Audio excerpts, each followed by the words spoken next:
யாத்திராகமம் 31ஆம் அதிகாரம் 12-18. யாத்திராகமம் 31 12-18. மேலும் கர்த்தர் மோசேயின் இடத்தில், நீ இஸ்ரவேல் புத்திரரை நோக்கி, நீங்கள் என் ஓய்வு நாட்களை ஆசரிக்க வேண்டும். உங்களை பரிசுத்தப்படுத்துகிற கர்த்தர் நான் என்பதை நீங்கள் அறியும்படி இது உங்கள் தலைமுறை தோறும் எனக்கும் உங்களுக்கும் அடையாளமாயிருக்கும். ஆகையால் ஓய்வு நாளை ஆசரிப்பீர்களாக. அது உங்களுக்கு பரிசுத்தமானது. அதை பரிசுத்த குலைச்சலாக்குகிறவன் கொலையுண்ண கடவன். அதிலே வேலை செய்கிற எந்த ஆத்துமாவும் தன் ஜனத்தின் நடுவில் இராதபடிக்கு அற்புண்டு போவான். 6 நாளும் வேலை செய்யலாம். 7ஆம் நாளோ வேலை ஒளிந்திருக்கும் ஓய்வு நாள். அது கர்த்தருக்கு பரிசுத்தமானது. ஓய்வு நாளில் வேலை செய்கிறவன் எவனும் கொலை செய்யப்பட வேண்டும். ஆகையால் இஸ்ரவேல் புத்திரர் தங்கள் தலைமுறை தோறும் ஓய்வு நாளை நித்திய உடன்படிக்கையாக ஆசரிக்கும்படி அதை கைக்கொள்ள கடவர்கள். அது என்றைக்கும் எனக்கும் இஸ்ரவேல் புத்திரருக்கும் அடையாளமாயிருக்கும். 6 நாளைக்குள்ளே கர்த்தர் வானத்தையும் பூமியை உண்டாக்கி 7ஆம் நாளிலே ஓய்ந்திருந்து பூரித்தார் என்றார். சீனாய் மலையில் அவர் மோசேயோடே பேசி முடித்த பின் தேவனுடைய விரலினால் எழுதப்பட்ட கற்பலகைகளாகிய சாட்சியின் 2 பலகைகளை அவனிடத்தில் கொடுத்தார். அருமையான தேவனுடைய பிள்ளைகளே, இந்த இடத்துல ஓய்வு நாளை குறித்து பார்க்கிறோம். நம்ம யாத்திராம 20ஆம் அதிகாரத்தில் பார்த்தோம். ஓய்வு நாளை குறித்து ஆண்டவர் அதில் விக்கிரகாராதனை குறித்து அதிகமாக நிறைய வசனங்கள் அதில் இருந்துச்சு. அது மட்டும் இல்லை, ஓய்வு நாளை குறித்து 2-3 வசனங்கள் இருந்துச்சு பார்க்குறோம். மற்றெல்லாம் ஒவ்வொரு லைன்லேயே முடிஞ்சிட்டு. அப்போது ஓய்வு நாளை குறித்து இவ்வளோ ஸ்ட்ரிக்டாக ஆண்டவர் ஏன் சொல்லியிருக்காருன்னு சொல்லி சிலர் நினைக்கலாம். ஓய்வு நாளை ஆசரிக்கலைன்னா அதில் கொலை உண்ண கடவன் சொல்கிறார். கொல்லணும், தூக்க அதில் ஆயுள் தண்டனை இல்லை, கொலை தண்டனை. அவ்வளோ சீரியஸ். தலைமுறை தோறும் இதை ஆசரிக்கணும்.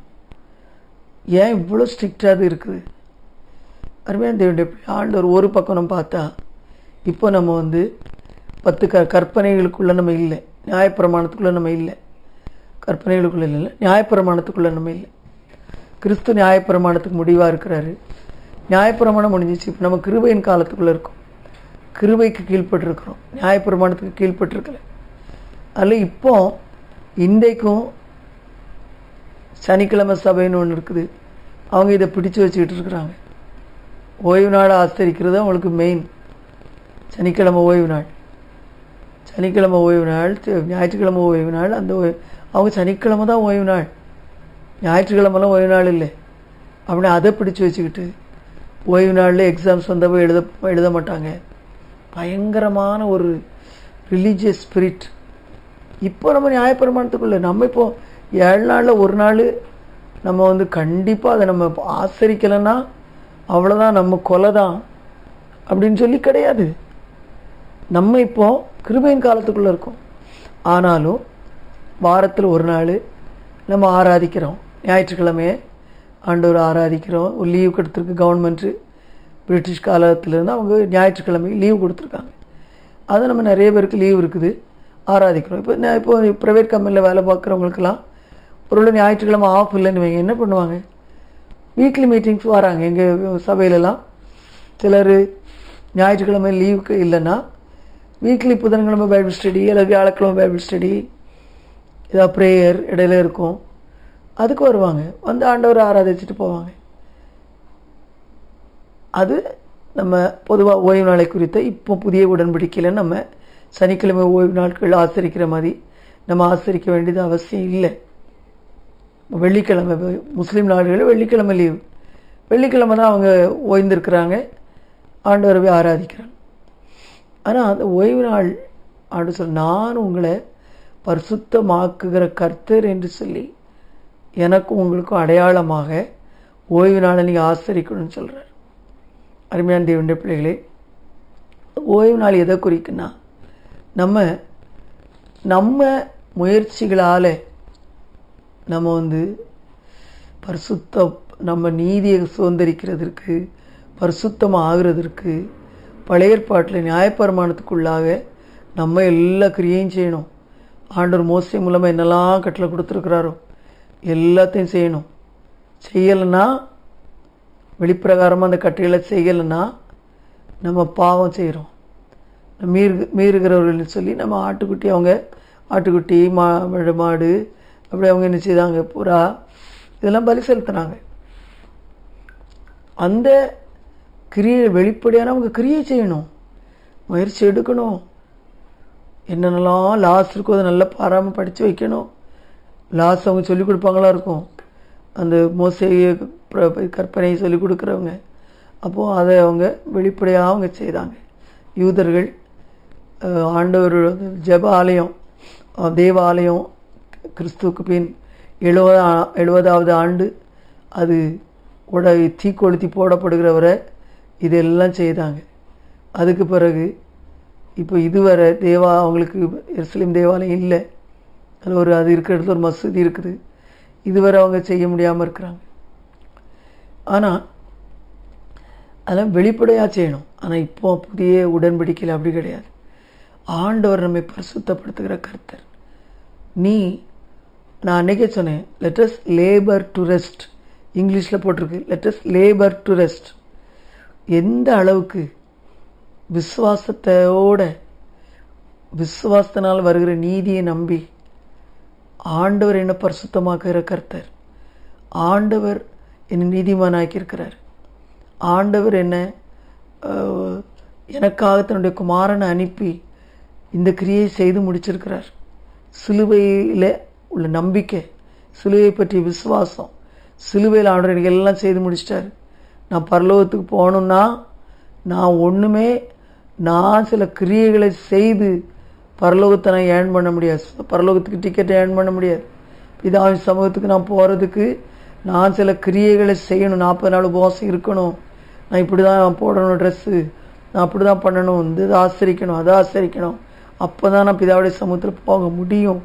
அந்த எண்ணம் ஒரு புது உடன்படிக்கையின் கிறிஸ்தவங்களுக்கு இருக்கக்கூடாது. தவறான உபதேசம். அருமையான தேவனுடைய பிள்ளைகளே, நம்ம விசுவாசத்தினால் ரட்சிக்கப்பட்டிருக்கிறோம், விசுவாசத்தினால் நீதிமான்கள் ஆக்கப்பட்டிருக்கிறோம். நீதிமான்கள் ஆக்கப்பட்ட பிறகு நற்கிரியைகளை செய்ய ஆண்டவர் நம்மளை அழைக்கிறார். நம்ம நற்கிரியைகளை செய்கிறோம். ஏன்? நமக்கு ஒரு பிரதிபலன் கிடைக்க போகுது. அதுக்கு தான் நற்கிரியை ஏன் செய்கிறோம்? ஆண்டவர் நமக்கு அப்படி ஒரு பாதை உண்டாக்கியிருக்கார். ஆண்டவர் நமக்கு நற்கிரியில் நல்லதானே. பிதா பூரண சர்க்குணராக இருக்கிறது போல நீங்கள் எல்லாத்திலும் பூரண சர்க்குணராக இருங்கன்னு சொல்லி போட்டிருக்கு. நல்லோர் மேலும் தீயோர் மேலும் மழையும் சூரிய வெளிச்சத்தையும் கொடுக்குறான்னு போட்டிருக்கு. நற்கிரியைகளை நாம் பரலோகத்துக்கு போகிறதுக்கு டிக்கெட்டு வாங்குறதுக்கு நம்ம செய்ய முடியாது. ஓய்ந்திருக்கணும். ஓய்வு நாள் ஆண்டவர் சிலுவையிலே செய்து முடித்த அவருடைய இயேசு கிறிஸ்துடைய அந்த சிலுவை பலிங்கிற கிரியையை நாம் நம்பி, அது மூலமாக தான் எனக்கு எல்லாம் கிடைக்குது, அது மூலமாக தான் ரட்சிக்கப்பட்டிருக்கேன், அது மூலமாக தான் நீதிமானாக்கப்பட்டிருக்கேன், அது மூலமாக தான் ஞானஸ்நானத்தான் குறிக்கும். பழைய மனுஷன் சிலுவைக்குள்ளே அவருக்குள்ளே அடக்கப்பட்டு பண்ணப்பட்டு 3ஆம் நாள் உயிரோடு எழும்பேருக்கு ஒப்பனையாக இருக்குது. அது சிலுவை தான். ஆவியின் அபிஷேகம் சிலுவையில் இயேசு கிறிஸ்து நெருக்கப்பட்டதுனாலே, ஆலிவை நெருக்கி ஆலிவு எண்ணெய் வர்ற மாதிரி நெருக்கப்பட்டதுனாலே பரிசுத்தாவியானவர் பொழிந்தருளினார். நம்ம மேலே பொழிந்த பரிசுத்தாவின் அபிஷேகத்தை நம்ம எதனால் கிடைக்குது? பழைய ஏற்பாட்டில் ஆவியானவர் வந்து போயிட்டு இருந்தார். அந்த நோவா வெள்ளத்தில் புறா வந்து எனக்கு அது கால் வைக்க இடம் இல்லை, வந்து போயிட்டே இருக்குது, அசுத்தமாக இருக்குது பூமியெல்லாம், பணங்கள் மிதந்துட்டு நடந்திருக்கும், அதிலெல்லாம் அது உட்காராது. அதனால் அது உட்கார்றதுக்கு ஏற்ற இடம் இல்லாதனால புறா வந்து போயிட்டு இருக்குது. ஆனால் இப்போ நம்ம புதிய உடன்படிக்கையின் காலம், கிருபையின் காலத்தில் ஆண்டவர் நம்ம ரட்சித்திருக்கிறார், நம்ம நீதிமான்களாக்கியிருக்கிறார், நம்முடைய ஸ்பிரிட்டை இயேசுவை போல மாற்றியிருக்கிறார். அதனால் ரெஸ்ட் பண்ணுறதுக்கு ஆவியானவருக்கு இடம் கிடச்சிக்கிட்டு, அந்த பரிசுத்தமான புறா, ஆவியானவரை குறிக்கிற அந்த புறா ரெஸ்ட் பண்ணுறதுக்கு இடம் கிடச்சதுனால அவர் வந்து போக வேண்டியதில்லை, எல்லா விசுவாசிகளுக்குள்ளேயும் இருக்கிறார். ஆனால் இந்த ஒரு சாக்கியத்தை பெறுவதற்கு சிலுவையில் இயேசு நெருக்கப்பட்டார். அவர் சொல்கிறார், இப்போவுமே ஆவி பொழியணும்னு விரும்புகிறேன், ஆனால் நான் பருக வேண்டிய ஒரு பானம் உண்டு, நான் நெருக்கப்படணும், அப்புறம் தான் ஆவியானவரை ஊற்றப்படுவார்னு சொல்கிறார். அருமையான வேண்டிய இதெல்லாம் சிலுவை தான். புதிய ஏற்பாட்டில் கிருபை சிலுவையில் தான் கிடைக்குது. கிருபையும் சத்தியமும் இயேசு கிறிஸ்துவும் வெளிப்பட்டது. யாருமே ஓய்ந்திருக்கணும். தான் எதுக்கு ஓய்ந்திருக்கணும்? அவர் தான் நம்மளை பரிசுத்தம் பண்ணுகிற கர்த்தர் என்று உடன்படிக்கை. என்ன உடன்படிக்கை? சிலுவையிலே அவர் எல்லாம் செய்து முடிச்சிட்டார். சிலுவையில் செய்து முடிச்சிட்டார். எல்லாம் முடிஞ்சிச்சு, அவ்வளோதான். இதுக்கு பிறகு எந்த மனிதனும் இயேசு கிறிஸ்து ப்ளஸ் கிரியைகள் equal to eternal life, no. இயேசு கிறிஸ்து கூட ப்ளஸ் பண்ணவே கூடாது எதையும். அவர் தான் ஒரே வழி. நீங்கள் தான் ஒரு பிரசங்கம் கேட்டுட்டு இருந்தேன். அதில் ஆசரிப்பு கூடாரத்துக்கு ஒரே ஒரு வாசல் தான். அருமையான தேவனுடைய பிள்ளைகளே, இன்றைக்கி நம்ம எத்தனையோ ஆடிட்டோரியங்கள் கட்டுறோம், எத்தனையோ பில்டிங்கள் கட்டுறோம். ஒரே ஒரு வாசல் வச்சு கட்டுறது ரொம்ப ரேர். ஈவன் கோயில்களை கூட, மற்ற மதத்தில் உள்ள கோயில்கள் எப்படி இருக்குன்னு தெரியாது, நான் பார்த்ததில்லை. அதை ரொம்ப போய் நான் பார்த்ததில்லை. ஆனால் ஆசரிப்பு கூடாரம், பழைய ஏற்பாட்டில் மோசே செய்த ஆசரிப்பு கூடாரம், அந்த டெம்பிள் மிலாப் தம்பும்பாங்க, அதாவது சந்திக்கிற ஒரு இடம், தேவனும் மனிதனும் சந்திக்கிற ஒரு இடம் டெம்பிள். ஆசரிப்பு கூடாரத்துக்கு ஒரே ஒரு வாசல் தான். அந்த வாசல் தான் இயேசு. அது வழியாக தான் போகணும், வேறு எந்த கிரியையும் செய்ய முடியாது. அதான் அவங்க சொன்னாங்க, இயேசு கிறிஸ்து தான் நம்முடைய மகா பிரதான ஆசாரியன், இயேசு கிறிஸ்து தான் நம்முடைய பலி, இயேசு கிறிஸ்து தான் ஆசரிப்பு கூடாரம். ஆசரிப்பு கூடாரத்துடைய வாசல் இயேசு கிறிஸ்து தான். டெம்பிளை, இந்த டெம்பிளை இடிச்சு போடுங்க, 3 நாளில் நான் கட்டி எழுப்புறேன்னு சொல்கிறார். நம்ம தான் தேவனுடைய ஆலயம். இயேசு கிறிஸ்து நமக்குள்ளே வந்து வாசம் பண்ணுகிறதுனால நம்ம தேவனுடைய ஆலயமாக இருக்கிறோம். அருமையான தேவனுடைய பிள்ளைகளே, ஒரே ஒரு வாசல் தான், இயேசு கிறிஸ்து தான். இயேசு கிறிஸ்துடைய பலி தான். அது முடிஞ்சிச்சு, அவ்வளோதான். அதுக்கு மேலே அதில் தான் ரெஸ்ட் பண்ணணும் நம்ம. அதுதான் ஓய்வு நாளை குறிக்கிறது. Let us labour to rest. விசுவாசிக்கிறதற்கு நம்மளை முயற்சி எடுத்து விசுவாசிக்கிறதுக்கு நம்ம பார்க்கணும். விசுவாசத்தின் மூலமாக அணுக பார்க்கணும். கிரியைகள் மூலமாக முயற்சி எடுக்கக்கூடாது. விசுவாசிக்கிறதுக்கு முயற்சி எடுக்கணும். தேவனுடைய வார்த்தைகளை வாசிக்கணும், தேவனுடைய வசனங்களை கேட்கணும், தேவனுடைய சமூகத்தில் காத்திருக்கணும், அவரோட உறவு கொள்ளணும். விசுவாசிக்கிறதுக்கு தான் விசுவாசத்தினால் உண்டாகிற ரெஸ்ட் ஆண்டவர் எனக்காக செய்வார். ஏற்கனவே பரலோகம் போகிறதுக்கு எல்லாம் எனக்கு செய்து முடிச்சிட்டார். அந்த சிலுவையை நினச்சி கிறிஸ்துவனுடைய மரணத்தை நினைவு கூறுங்கன்னு சொல்லி கம்யூனியன் ஆண்டவர் உண்டாக்குறார். நினச்சி அதை நினச்சி தான் என்ன செய்யணும்? அதில் தான் ரெஸ்ட் பண்ணணும். அதை விசுவாசத்து ரெஸ்ட் பண்ணணும். அதான் ஆண்டவர் சொன்னார். அதான் நான் நான் பரிசுத்தப்படுத்துகிற கர்த்தர்னு சொல்லி அந்த ஓய்வு நாளை உங்களுக்கு நான் உண்டாக்கியிருக்கேன். அதனால தான் ஓய்வு நாளை ஆசரிக்காமல் எவெல்லாம் போய் ஓய்வு நாளில் வேலை செய்வானோ அவனுக்கு கொலை தான். அவ்வளோ கொடுமையான தண்டனை ஏன் வச்சுருந்தாருன்னா அது ஒரு சிம்பாலிக்காக இருக்குது. யாருமே ஓய்வு நாளில் நீ ரெஸ்ட் எடுக்கணுமே தவிர சிலுவையின் இதை வச்சு விசுவாச ஓட்டத்தில் கிறிஸ்தவ வாழ்க்கையில் சிலுவை விசுவாசத்தை நீ ஓய்வு எடுக்கணுமே தவிர நீ கிரியைகளை செய்து ஃபேவரை வாங்க முடியாது. கிரியைகள் செய்கிறது நம்முடைய பிரதிபலன்களுக்காக. நம்ம நீதிமான்களாக வாழ்கிறது ஆண்டவருக்கு மகிமையாக வாழ்கிறோம். ஆண்டவருக்கு மகிமையாக நம்ம சாட்சியாக வாழ்கிறோம். அப்போது இந்த ஒரு பிரின்சிபிளை ஆண்டவர் பின்னால் வச்சுருந்ததுனால தான் லிட்டரலாக அவங்க கொலை செய்யப்படணும். ஓய்வு நாளில் நீங்கள் பார்த்தீங்கன்னா ஒரு மனுஷன் விறகு பொறுக்கிட்டு இருந்தான்னு சொல்லி வரும். அதில் விறகு பொறுக்கிட்டு இருந்த மனுஷனை அவங்க என்ன செய்தாங்க? விறகு பொறுக்கிறானே இவன் என்ன பண்ண சொல்லி அடைச்சி வச்சுருந்தாங்க. அப்போ என்ன பண்ணுற? அப்போது என்ன ஆகுது? கடைசியில் அவனை என்ன செய்கிறாங்க? கொல்ல வேணும், கொலை செய்யறாங்க. ஆண்டு சொல்கிறான் கொலை செய்திடணும். கொலை செய்யப்பட்டான். அப்போது ஆண்டவர் அந்த தேசத்துக்கு கூட ஜமீனுக்கு கூட ஆண்டவர் ரெஸ்ட் கொடுக்கணும்னு சொல்லியிருக்காரு. ஜமீனுக்கு ரெஸ்ட் கொடுக்கணும்னு சொல்லி, அதாவது ஜமீன்னா நிலத்துக்கு 6 வருஷம் நீ அதில் பயிரிடு, அப்படி கிரியைகளை செய். ஆனால் 7ஆவது வருஷம் அதில் பயிரிடக்கூடாது. நிலம்லாம் அப்படியே ஓய்வு எடுக்கணும். 8ஆவது வருஷம் பயிரிட்டு 8ஆவது வருஷம் இப்போல்லாம் நம்ம 3 மாதத்தில் அறுவடை கிடைக்குது. அப்போல்லாம் 6 மாதம் 7 மாதம் ஆல்மோஸ்ட் 1 வருஷம் ஆகும் விதைச்சி அறுத்து வீட்டு கொண்டு வர்றதுக்கு. 8ஆவது மாதம் நான் உனக்கு நீ அறுக்கும்போது அறுக்கிறதுக்கு அறுவடை 8ஆவது மாதம் எண்டில் உனக்கு கிடைக்கும்னு சொல்லி ஆகும் நேச்சுரலாக. அப்போ அதுக்காக ஆண்டவர் என்ன பண்ணார் பாருங்கள், 6ஆவது வருஷத்திலே 8ஆவது வருஷம் 6ஆவது வருஷத்திலே ஆண்டவர் 6ஆவது வருஷத்தில் 7வது வருஷத்துக்குரிய 6வது வருஷத்துக்குரிய சாப்பாடு, 7வது வருஷத்துக்குரிய சாப்பாடு, 8வது வருஷத்துக்குரிய சாப்பாடு. அது அறுக்கிறவரை, புது தானியம் வீட்டுக்குள்ளே வர்றவரை அவ்வளோ உனக்கு அந்த அறுவடை 6வது வருஷத்தில் பயங்கர அறுவடை அதிகமாக இருக்கும். ஆண்டவர் உண்மையுள்ளவராக இருப்பார். மன்னா மற்ற நாள்லாம் கெட்டு போச்சு, வைக்கக்கூடாது. அடுத்த நாள் எவரிடையே பொறுக்கணும். 6 நாள். 7ஆம் நாள் காலையில் கூட எடுத்துக்கிட்டு மன்னா பொறுக்க போகக்கூடாது. 7ஆம் நாளுக்குரிய மன்னா 6ஆவது நாள்லேயே ஆண்டவர் பொறுக்கி வைக்க சொல்லியிருக்காரு. எத்தனை டபுள் மடங்கு. அது கெடாது, பூச்சி பிடிக்காது. அற்புதமானவர் அதை பாதுகாப்பார். இதெல்லாம் ஆண்டவர் பண்ணியிருக்காரு அவங்களுக்கு. அதெல்லாம் அவங்க வணங்கா கழுத்துள்ள கட்டின ஜனங்கள். ஆனால் நம்ம அப்படி இருக்கக்கூடாது. அருமையான தேவனுடைய பிள்ளைகளா, இயேசு கிறிஸ்து ப்ளஸ் எதுவும் கிடையாது. இயேசு கிறிஸ்து ஒருவரே ஒருவரே ஒருவரே ஒருவரே. எல்லா மற்ற மதங்களில் உங்கள் இயேசு கிறிஸ்துவை நாங்கள் ஒரு கடவுள் தானே, அவரையும் நாங்கள் வச்சுருக்கோம், பூஜை அறையில் பாருங்கள் அவர் போட்டாவும் இருக்குது. அப்படி கிடையாது. இயேசு கிறிஸ்து ஒருவர் தான். அவர் செய்த சிலுவையின் பலி மட்டும்தான் நம்ம அங்கே பரலோகத்துக்கு கொண்டு போக முடியும். அதை விசுவாசிக்கும் போது மட்டும்தான். எந்த கிரியைகள் நம்ம செய்கிறதுனால பரலோகத்துக்கு போக முடியாது. கிரியைகள் செய்கிறதுனால நம்ம ஆண்டவருக்கு சாட்சியாக வாழ்கிறோம். மற்றவங்களை நம்ம ஆசீர்வதிக்கும் நற்கிரியைகள் செய்கிறதுனால நமக்கு பிரதிபலன் வருகிறது. எந்த கிரியைகளையும் செய்து மனுஷன் தேவனுக்கு நீதியாக முடியாது. நம்முடைய கிரியைகள்லாம் அழுக்கான கந்தைங்க, அழுக்கான கந்தை. பிதா அதை பார்க்க முடியாது. அவர் பார்க்க முடியாது. சுத்த அவர் குமாரனை மட்டும்தான் பார்த்து நம்மளை எல்லாம் விடுவார். எல்லா பேவரும் குமாரன் மூலமாக தான். அப்போ அந்த விசுவாசத்துக்காக தானே அவர் ரெஸ்ட் எடுக்கணும். அப்போ தேசத்துக்கு அவங்க அந்த ரெஸ்ட் கொடுக்காதனால, அவள் பேராசைப்பட்டு ரெஸ்ட் இல்லாமல் 7வது வருஷமும் அவங்க உழைச்சிக்கிட்டு இருந்தனால ஆண்டவர் 70 வருஷத்துக்கு ரெஸ்ட் கொடுத்தார். பாபிலோனில் சிறைப்பட்டு போனாங்க.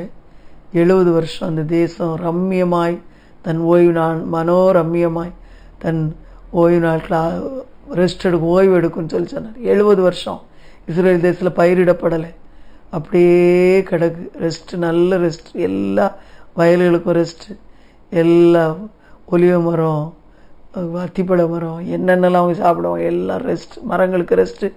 ஒரு அதை கனியை பறிக்க மாட்டாங்க. அது வடு விளைஞ்சி அது வடு விழுந்துட்டுருக்கோம், அவ்வளோதான் ரெஸ்ட்.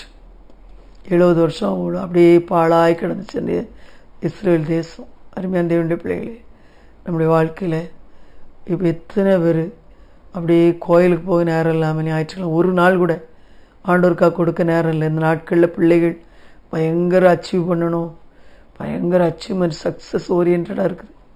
அவங்க மாத்திரம் அச்சீவ் பண்ணணும். ஆம்பளைங்க சம்பாதிப்பாங்க. இப்போ பெண் பிள்ளைகளும் படிக்கிறதுனால வேலை பார்க்குற தப்பு கிடையாது. ஆனால் ஆண்டவர் சொன்னார், சீசருக்குள்ளது சீசருக்கு கொடு, தேவனுக்குரிய தேவனுக்கு செலுத்து. தேவனுக்குரியது நம்முடைய வாழ்க்கை. தேவனுடைய சொரூபத்தில் நம்ம உண்டாக்கப்பட்டிருக்கணும். நம்முடைய சாவி ஆத்மா சரீரம், நம்முடைய ஆவி ஆத்மா சரீரம் தேவனுக்குரியது. அது தேவனுக்கு கொடுக்கணும், தேவனுக்கு கொடுக்கணும். என்னதான் நம்ம 7 நாளும் போய் உழைச்சாலும், ராம்பாலும் உழைச்சாலும் கடைசியில் இப்படி தான் இருக்கும். அது நீ அறுத்து கொண்டு வருவா சின்ன தீர்க்கதரிசிகள் புஸ்தகத்தில், ஒன்றுமே என்ன செய்யாது, உனக்கு மிச்சமாகவே ஆகாது. இன்றைக்கி எத்தனை பேர் குடும்பங்கள் எல்லாம் இருக்குது, கார் இருக்குது, பங்களா இருக்குது, நிறைய 2 லட்சம் சம்பளம் இருக்குது, ஒருத்தருக்கு 2 லட்சம், 2 பேரும் சேர்ந்து 3 லட்சம் வாங்குகிறாங்க. எல்லாம் பேங்க்கில் அக்கௌண்ட்டில் அவ்வளோ இருக்குது. ஆனாலும் ஆண்டவர் அந்த ஓய்வு மனிதனுடைய சரீரத்துக்கும் அது எவ்வளோ யூதர்கள், அதான் நல்ல இப்போ கூட யூதர்கள், இப்போ யூதர்களுடைய கம்யூனிட்டியை பாருங்கள், இன்றைக்கும் யூதர்கள் நல்ல ஒரு ஷார்ப்பாக தான் இருக்காங்க. காரணம் என்ன? இன்றைக்கும் ஆர்த்தடாக்ஸ் யூதர்கள் அவங்க ரெஸ்ட் எடுக்கிறாங்க, ஓய்வு நாள் ஆசரிக்கிறாங்க. அவங்களுக்குடைய கண்கள்னு திறக்கலை. சனிக்கிழமை ஓய்வு எடுக்கிறாங்க. அவங்க ஒன்றுமே அங்கே அதில் ஃபோனோ இவனோ ஒன்றும் பார்க்க மாட்டாங்க. Full rest. அது நியாயப்பிரமாண காலத்துக்குள்ளே அவங்க இன்னும் தங்களை வச்சுருக்காங்க. ஆனால் அதுலேயும் சரீரத்துக்கு ஓய்வு கிடைக்கிறதுனால நல்ல ஒரு அடுத்த நாள் எழும்பின உடனே வாரத்தின் முதல் நாள் நல்ல சரீரம் ஃப்ரெஷ்ஷாக இருக்கும்.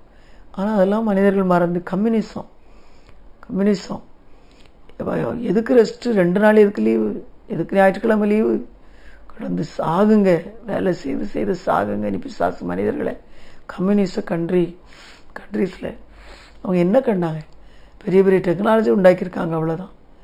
எல்லாரோட குடும்ப வாழ்க்கையும் உடஞ்சி போயிருக்கு. குழந்தைகள் பற்றிக்கிட மாட்டேங்கிறாங்க. சவுத் கொரியாவும் அப்படி தான் இருக்குது. ஜப்பான் கம்யூனிஸ்ட் நாடுகளில் குழந்தைகளை பெற்றுக்கொள்ள மாட்டாங்க. அப்படியே வர வர அருவி எல்லாம் தாத்தா பாட்டி தான் இருக்கிறாங்க. யங் ஜெனரேஷனில் நம்முடைய தேசத்துக்காக நம்ம ஆண்டவர் ஸ்தோத்தரிப்போம். நம்முடைய தேசத்தில் இப்போ ரீசெண்டில் பார்த்தீங்கல்ல, ஜந்தர் மந்தரில் நீட் எக்ஸாமில் உள்ள அந்த இதுக்கு நீட் எக்ஸாமில் உள்ள இதுக்கு உள்ள இது குளறுபடிகள் எல்லாம் நம்ம யங் ஜெனரேஷன் எழும்பி சாதிச்சிருக்காங்க. நம்ம தேசம் வாலிபர்களால் நிறைஞ்சிருக்குது. குடும்ப கட்டுப்பாடு நம்முடைய தேசத்தில் பயங்கர கட்டுப்பாடோடு, அது பயங்கர கம்யூனிஸ்ட் நாடு மாதிரி வரல. ஆகையால் இன்றைக்கு நம்முடைய தேசம் அப்படியே பாப்புலேஷன் வளருது. பாப்புலேஷன் அதிகமாக இருக்கிறனால நமக்கு இது கிடைக்காது அது கிடைக்காது அப்படின்லாம் பைபிளில் சொல்லவே இல்லை. பலுகி பெருகி பூமியை நிரப்புங்கன்னாரு ஆண்டவர்.